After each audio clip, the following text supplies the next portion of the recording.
दोस्तों नमस्कार।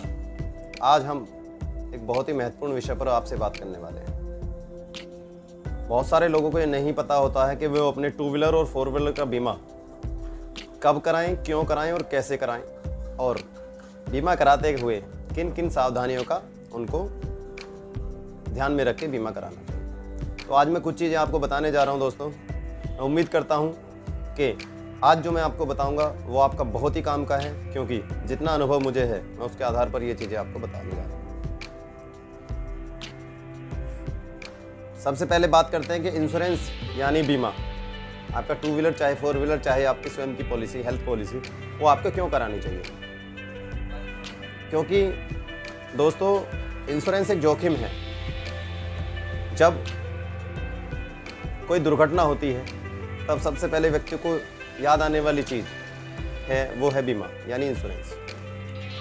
चाहे आप बीमार हो जाए तब भी आपको याद आएगा, चाहे कोई दुर्घटना हो जाए, एक्सीडेंट हो जाए तब भी याद आएगा, चाहे आपका टू व्हीलर भी एक्सीडेंट हो जाए तो भी आएगा, फोर व्हीलर हो जाए तो भी आएगा, और अगर वो चोरी हो जाता तो भी आएगा। यानी बीमा आपको जब याद आता है जब कोई दुर्घटना हो जाती है। यानी इंश्योरेंस एक जोखिम है। इंश्योरेंस क्यों कराएं? क्योंकि इंश्योरेंस एक छोटा सा इन्वेस्टमेंट है और आपकी जो भविष्य है उसमें होने वाली बहुत बड़ी हानि को वो बचा देता है। जिन लोगों ने इंश्योरेंस कराए हुए हैं और उनका कोई वाहन से दुर्घटना हो जाती है तो उनको पता है कि उसके लाभ क्या क्या है। जिनको नहीं पता है अभी तक, आज ये वीडियो उन्हीं के लिए है। अगर वीडियो आपको अच्छी लगे तो लाइक करें, कमेंट करें और शेयर जरूर करें। बीमा कैसे कराएं और कहां से कराएं, ये एक बहुत ही गंभीर विषय है, क्योंकि बहुत सारे लोगों को नहीं पता होता कि बीमा हमें कहां से कराना चाहिए, कैसे कराना चाहिए। सबसे पहले तो मैं आपको बता देता हूं कि कोई भी इंश्योरेंस कंपनी हो, बीमा आप किसी से भी करा सकते हैं, लेकिन आप ये देखेंगे उसकी सर्विस कैसी है, क्या वो कस्टमर को परेशान तो नहीं करती। आपके पेपर्स हमेशा पूरे होने चाहिए, तो कोई भी इंश्योरेंस कंपनी आपको कभी परेशान नहीं करेगी।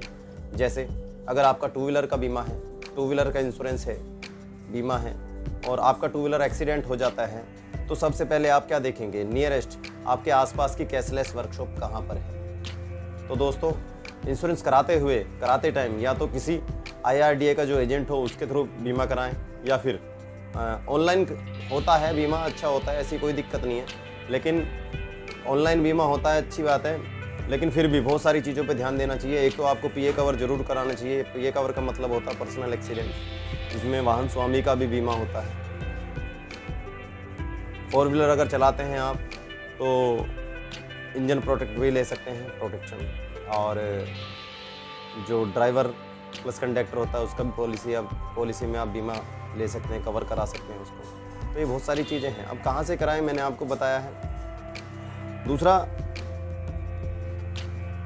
आप ये प्रयास करें, आप जब बीमा आप कराएं तो उस वक्त के प्रीमियम पर ज़्यादा ध्यान ना देकर गाड़ी की जो IDV होती है, IDV का मतलब होता है जो उसकी कीमत होती है, उस पर विशेष ध्यान देना चाहिए। पिछली पॉलिसी जो है उस पॉलिसी से हर बार 10% जो है आपकी गाड़ी की कीमत घटती चली जाती है। अगर आप इंश्योरेंस को कंटिन्यू रखते हैं, यानी मान लेते हैं, सपोज करें आज 7 तारीख है, 7 तारीख को आपका इंश्योरेंस ख़त्म होने वाला है, तो आप उसमें ध्यान करें कि 7 तारीख से पहले ही वो पॉलिसी करा लें।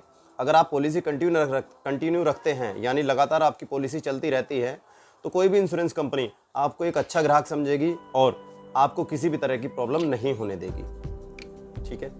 क्लेम संबंधी अगर आपको कोई भी जानकारी चाहिए तो हमारी वेबसाइट, हमारा चैनल है CSC bike doctor YouTube channel, आप उस पर जानकारी ले सकते हैं और कमेंट कर सकते हैं, हम आपके सवालों के जवाब देंगे। बीमा संबंधी कोई भी चीज़ आपको चाहिए, कोई भी जानकारी चाहिए, तो मेरा नंबर है 7983676003। आप उस पर कॉल करके हमेशा पूछ सकते हैं, सुबह 9 बजे से लेकर शाम को 7 बजे तक। इस बीच में आप कभी भी कॉल कर सकते हैं। आपको मैं प्रयास करूँगा कि पूरी जानकारी आपको उस पर दे दूँ। सावधानी के तौर पर आपको बीमा कराते हुए सावधानी ये रखनी चाहिए कि एक तो आपकी गाड़ी का इंश्योरेंस ना टूटे, दूसरा उसकी कीमत पर ना जाकर उसकी IDV पे जाएं, तीसरा जो गूगल पे सर्च करें, आपके नियरेस्ट जो भी वर्कशॉप हो कैशलेस मान लेते हैं बजाज का कैशलेस है, ICICI लोम्बार्ड का कैशलेस है, चोलामंडलम का कैशलेस है, वहाँ पर उस कंपनी का आप बीमा कराएं। कोई भी कंपनी है, लेकिन हाँ वर्कशॉप पे वो कैशलेस अगर है तो आपका ही फ़ायदा है, क्योंकि अगर कोई दुर्घटना हो जाती है तो आपका पैसा कम लगे या ना लगे, उसी हिसाब से आपकी गाड़ी को रिपेयर हो जाता है। वरना होता क्या है, बहुत सारी कंपनियां कैशलेस सुविधाएं नहीं देती हैं और उसके बाद जब आपका वाहन एक्सीडेंट हो जाता है तब आपको अपनी जेब से स्वयं पैसा खर्च करके उसको ठीक कराना होता है और पेमेंट आपकी बाद में आती है। कभी कभी 2 दिन, 4 दिन, 5 दिन, 10 दिन में भी आ जाती है, कभी कभी महीना भी लग जाता है। कुछ टेक्निकल इशू भी हो जाते हैं, कभी कभी कस्टमर यानी आपकी वजह से भी, कुछ पेपर्स पूरे ना होने की वजह से ऐसा हो जाता है, कभी कभी इंश्योरेंस कंपनी की वजह से भी थोड़ा बहुत कभी कभी हो जाता है। तो दोस्तों, जानकारी आपको दे दी गई है। वीडियो अच्छी लगे तो लाइक और शेयर ज़रूर करें। बाकी एक छोटी सी जानकारी मैं आपको और भी देना चाहता हूँ। हमारी जो वर्कशॉप है चौहान सर्विस सेंटर, हमारे यहाँ पर भी 5 कंपनियों की कैशलेस सुविधा उपलब्ध है और हम भी इंश्योरेंस कराते हैं। आप चाहें तो हमारे यहाँ पर आकर विजिट कर सकते हैं। हम प्रयास करेंगे कि आपको सस्ता, अच्छा और बेहतरीन इंश्योरेंस करके दें, ताकि भविष्य में आपको कोई दिक्कत ना आए। बस आपको सिर्फ याद इतना रखना है कि इंश्योरेंस ख़त्म होने से पहले उसका रिन्यूअल ज़रूर कराएं। कहीं से भी कराएं, कोई इशू नहीं है। खो जाए आपका वाहन अगर इंश्योर्ड है और आप इंश्योर्ड हैं तो आप बेझिझक होकर चल सकते हैं।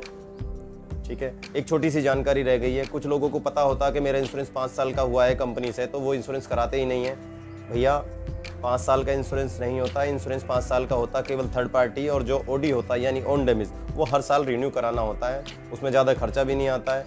आप अपने पेपर्स को चेक करें, हो सकता है वो वीडियो वो आपका इंश्योरेंस 5 साल का हो और आप सोचें कि भाई 5 साल तक मेरा तो सब कुछ कवरेज है, उस बीच में आपकी गाड़ी चोरी हो जाए या एक्सीडेंट हो जाए तो उस पर आपको क्लेम नहीं मिलेगा, वो केवल थर्ड पार्टी क्लेम होता है। तो हर साल अपने बीमे को रिन्यू कराते रहें और आगे बढ़ते रहें। इस वीडियो को पूरा देखने के लिए आपका बहुत बहुत धन्यवाद।